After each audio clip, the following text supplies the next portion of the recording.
ये व्यर्थ के बकवाद करने वाले लोगों से मत मिलो, व्यर्थ के बकवाद करने वाले लोगों की तरफ मत देखो, ये क्या कह रहे हैं, क्या बोल रहे हैं।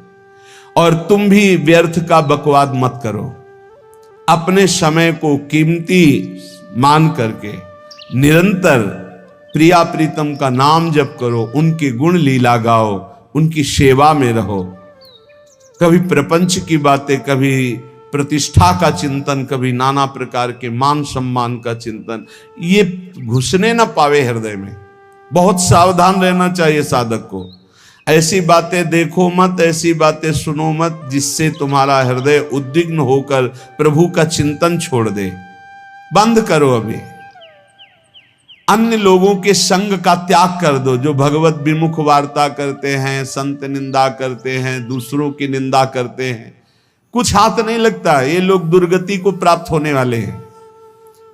भक्तन निंदा अति बुरी भूल करे जिन कोय, किए सुकृत बहु जन्म के छिन में दारे खोए। पर निंदा के किए ते नहीं, आवत नहीं कछु हाथ, मूर्ख पर्वत पाप को ले चल अपने साथ। तो अलम कश्यापि संगत्या, ऐसा संग मत करो जिनके पास बैठने से भक्त निंदा, जन निंदा, भगवत निंदा हो। ऐसे से दूर रहो। अलम, बंद कर दो ऐसे लोगों का संग। रात दिन हम श्यामा श्याम का नाम जप करेंगे, श्यामा श्याम के लीला गुण गाएंगे, श्यामा श्याम के ही धाम का शोभा का चिंतन करेंगे। जब तुम अपना जीवन श्यामा श्याम के चरणों में न्यौछावर कर दोगे तो पूरा भार श्यामा श्याम ले लेंगे और तुम्हारे हृदय में मस्ती आ जाएगी। जो ऐसा निश्चयी होता है, दृढ़ निश्चयी, उसके अंदर दृढ़ विश्वास, तो उसके हर समय भगवान की स्फूर्ति होती रहती है। भारी प्रतिकूलता में भी भगवान का सानिध्य अनुभव होता है। वो अनुकूलता में तो भगवान के दुलार को देखता है, लेकिन प्रतिकूलता में भगवान की विशेष कृपा को देखता है। ये संयोग, ये वियोग, संसार की ये द्वंद्वमयी वृत्तियां भक्तों के हृदय में नहीं चुभती। आए की हुज्जत नहीं, गए की तलाश नहीं, क्योंकि नित्य संयोग भगवत स्मृति के प्रभाव से प्रभु का रहता है। शोक, विषाद बहुत ध्यान देने योग्य विषय है। तभी लोगों को ऐसा लगता है कि ऐसा कैसे हो सकता है। भक्त के चरित्रों को जब सुनते तो लगता है ऐसा कैसे हो सकता है। संतों को भेजा नरसिंह मेहता जी ने, सबकी दंडवत की, चरण पखाड़े। तो उनका ये इतना रुपया है, द्वारिका में साधु सेवा हम करेंगे, वहां तुम्हारी हुंडी चलती है, तो आप ऐसा। अरे उनका आप कहाँ भूल रहे हो, यहाँ खाने की भी व्यवस्था। बोले हमें सब पहले से बता दिया गया कि आप मना करोगे, बार बार मना मत करो, हमें पता है। तो उन्होंने ठाकुर जी की तरफ देखा, बोले क्या लीला है प्रभु, संतों से हम क्या कहें। ये ले रुपए। उस समय स्वर्ण की मोहरें चलती थी। बेच के बाजार से खूब उन संतों को पवाया, उन्हीं संतों की सेवा की। और उनका अपने सेठ का नाम तो बताओ जहां हमें जाके हुंडी मिलेगी। सेठ सावल सा सेठ। संत जन गए वहां, पूछा कि नरसिंह मेहता जी का जिन सेठ से परिचय, उनका नाम सावल सा सेठ, उनकी गद्दी कहां है। तो जो कुछ भक्त थे वो द्वारिकाधीश की तरफ संकेत करते कि वही हैं। बोले नहीं नहीं, वो सेठ है, उनकी गद्दी चलती। पूरी बाजार में कहीं कोई। अब संत जन एकांत में होकर के बहुत विचलित हुए, क्या हमारे साथ धोखा हुआ। नरसिंह मेहता जैसा संत क्या धोखेबाज हो सकता है।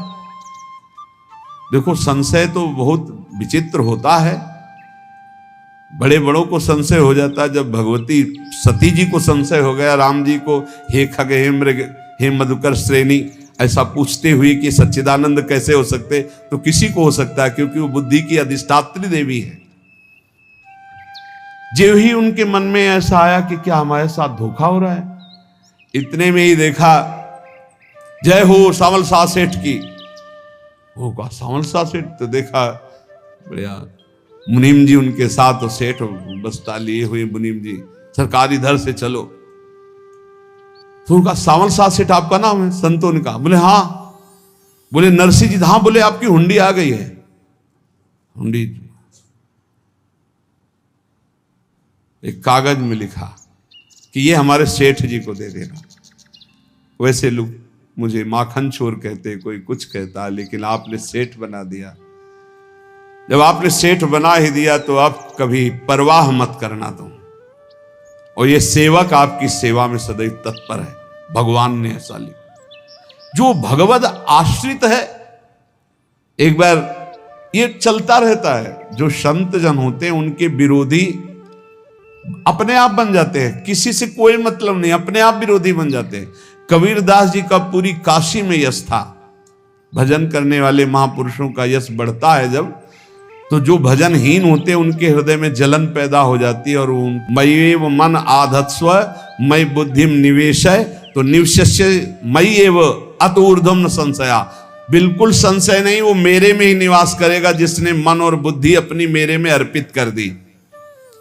बहुत प्रसन्नता रहेगी उस उपासक के जीवन में जो अपने आप को मन बुद्धि सहित प्रभु के चरणों में समर्पित कर दिया है। भगवान का आश्रय लेने वाले की पहचान है हर परिस्थिति में प्रसन्न रहना। देखो आप भगवद आश्रित हो कि नहीं। देखो अनुकूल परिस्थिति में तो सब प्रसन्न रहना, लेकिन प्रतिकूल परिस्थिति में प्रसन्न रहना ये भगवान के भक्तों का लक्षण है। हर परिस्थिति में प्रसन्न रहना ये भगवान के भक्तों का लक्षण है। आनंदगन भगवान का आश्रय मिलते ही आनंद छा जाता है हृदय में। उनके पास आनंद का अभाव होता ही नहीं है। जैसे सूर्य का प्रकाश उदय होते ही सूर्य का प्रकाश संपूर्ण अंधकार को नष्ट कर देता है, ऐसे ही भगवान का संपूर्ण आश्रय लेते ही सब दुख चिंता शोक नष्ट हो जाते, आनंद ही आनंद।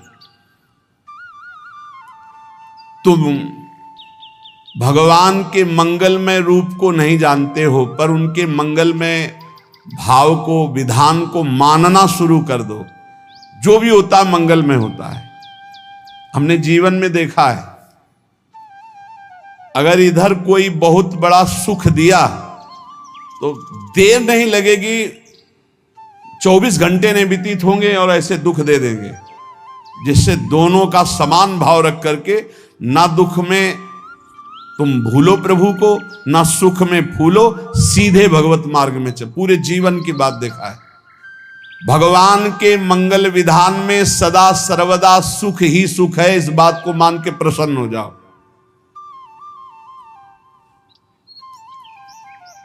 जब भगवान का भजन करने वाले की तन्मयता बढ़ती है भजन में, तो द्वेषी जन अपने आप तैयार हो जाते हैं। भक्त कभी किसी से द्वेष नहीं करता, अपने आप वो द्रोह करने लगते। तो नरसिंह मेहता जी से बहुत गांव के कई लोग थे जो जलते थे, ऐसे जलते थे कि अब क्या करें, कैसे मिटा दे नरसिंह मेहता जी को। और उपाय तो मिल नहीं रहा था। तो एक दिन संतों की मंडली आई और उन्होंने कहा कि हम रास्ते में कोई चोर आदि धन ना ले ले, इसलिए यहां से किसी की हुंडी चलती है क्या द्वारिका में? पहले ऐसा था। बोले हाँ हमारे यहां बहुत बड़े सेठ हैं नरसिंह मेहता जी, पर आप कहोगे वो मना कर देंगे। कई बार कहोगे, अगर वो स्वीकार कर ले तो वहां। और उनका लक्ष्य था कि नरसिंह मेहता जी की तो खाने की भी सुविधा नहीं थी, हुंडी कहाँ की बात है। उनका था कि जब वो ना कहेंगे तो संतजन नाराज हो जाएंगे, अगर हाँ कह दिया तो वहां हुंडी चुकेगी नहीं, तो संतजन अपने आप इनको शाप दे देंगे, अपराध बन जाएगा, ये नष्ट हो जाएंगे। ऐसी परिस्थिति में भी ऐसा कैसे हो सकता है? क्योंकि तुम मानसिक बुद्धि से युक्त हो और वो भागवतिक स्थिति से युक्त है, इसलिए तुम उसको पार पा ही नहीं सकते।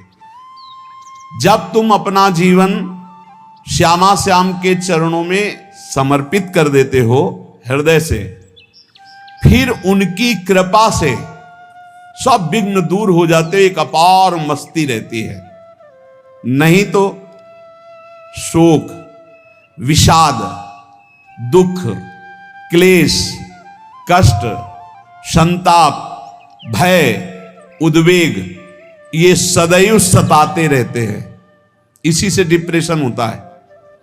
बार बार नकारात्मक चिंतन, शोक, विषाद, दुख, चिंता, क्लेश, संताप, भय, उद्वेग, यही पूरे मानसिक स्तर को नष्ट कर देते हैं। उत्साहहीन जीवन हो जाता है। जब तुम श्यामा श्याम को समर्पित हो जाते हो तो ये सब प्रवेश भी नहीं करते, एक अपार मस्ती बनी रहती है। अब क्या होगा? श्यामा श्याम जो करेंगे वही होगा।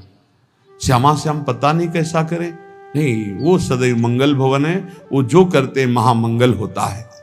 यह निश्चय उपासक के हृदय में आ जाना चाहिए। इसलिए अपना सारा मन, सारी बुद्धि, सारा जीवन, प्रत्येक श्वास प्रभु को अर्पण कर दो। फिर देखो तुम निहाल हो जाओगे। दुख, शोक, विषाद, क्लेश, कष्ट, संताप, भय, उद्वेग, ये उसी को व्यापते हैं जिसने अपने जीवन को प्रभु के चरणों में अर्पित नहीं किया। इसलिए तुम अपना सारा मन, सारी बुद्धि, सारा जीवन, प्रत्येक श्वास केवल प्रभु को अर्पित कर दो। फिर देख लेना श्वास कैसे अर्पित की जाती, राधा राधा राधा। बुद्धि कैसे अर्पित की जाती, एकमात्र निश्चय कि भगवत सुख ही सुख है। ये जागतिक सुख सुख नहीं, ये दुख है, ये ऐसा दलदल है जिससे आज तक कोई नहीं निकल पाया। सारा मन, हम मन से केवल प्रभु का मनन करें। बार बार मन को संसार से हटा के नाम में, रूप में, लीला में, धाम में लगाएं।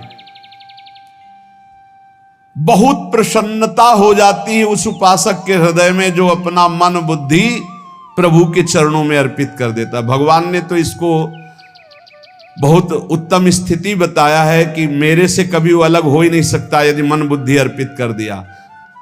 ये दैवी संपदा का पहला गुण है। ये भगवान के शरणागत पर जागृत हो जाता है। वो भयभीत नहीं होता, किसी भी उससे भयभीत नहीं होता। यही डर ही डरप हरिवंश हित, जिनो भ्रमय गुण सलिल पर। इस डर से डरते रहना चाहिए कहीं गुण रूपी पानी में फिसल न जाए, नहीं तो गलती हो सकती है। साधक सावधान रहे। ये अभय दैवी संपदा का सबसे बड़ा गुण है। जो भयहारी भगवान की शरण में आ जाता है तो उसके अंदर ये अभय प्रकट हो जाता है। अगर कहीं तुम्हें एकांत में भय लग रहा है, एक आदमी तो एकांतिक में आए थे, वो कह रहे थे कि हमें हर समय भय लगा रहता कि कोई हमारे पीछे है, अंधेरा तो लगता कोई खड़ा है, मैं जीना मुश्किल हो गया, ऐसा भय। देखो ये मन कैसा है, भगवान से विमुख होने पर कैसे डरवाता है। वो कह रहे हैं हर समय मुझे डर लगा रहता है, कोई सामने खड़ा है, कोई पीछे खड़ा है, ऐसा भय लगने लगता है। और जब भगवान की शरण में आ जाते हैं तो ये अभय स्थिति हृदय में जागृत हो जाती है। कोई भी भय आसपास आ ही नहीं सकता, यहां तक कि नरक का भी भय खत्म हो जाता है जो भगवान की शरण में है। महापापी भी पुण्यात्मा महान भक्तों के समान वो उत्तम गति को प्राप्त हो जाता है जो भगवान की शरण में हो जाता है। पर ये जो भोगों का आश्रय लिए हुए हैं, मनमानी आचरण कर रहे हैं, ये कभी उस अभय को जान ही नहीं सकते कोई अभय पद है क्या। इनको तो कदम कदम पर शोक, भय और दुख की प्राप्ति होगी। कोई बचा नहीं सकता जो भोगों में लगे हैं, मनमानी आचरण कर रहे हैं। अगर निर्भय होना चाहते हो, परम सुखी होना चाहते हो तो भगवान के शरणागत हो जाओ। सारे जगत को अभय दान देने वाले भगवान हैं। भगवान का एक प्रण है, ममपन शरणागत भयहारी। जो मेरी शरण में आ गया उसके भय का मैं नाश कर देता हूं। साधना में अवस्था मन की मानी जाती है कि आप कितने अच्छे साधक हैं। यदि आपका मन भगवदाकार है, हर समय भगवत चिंतन चल रहा है, आपके स्वप्न भागवती का रहे हैं, आपके विचार भागवतिक हैं, तो आपकी अच्छी साधना हो रही है। और यदि आपके स्वप्न गंदे आ रहे हैं, क्योंकि स्वप्न में मन का ही सारा खेल होता है, और आपकी चिंतन वृत्ति वासनात्मक चल रही, तो अभी साधना का प्रभाव मन पे नहीं पड़ा है। जिसका मन को विविध प्रकार से फंसाना चाहते हैं, उनको कष्ट देना चाहते हैं, तो कबीरदास जी के यश को धूमिल करने के लिए कुछ ब्राह्मणों ने एक रचना रची। मुड़ मुड़ा के कबीरदास जी के शिष्य बन करके पूरी काशी के सब आश्रमों में निमंत्रण दे आए।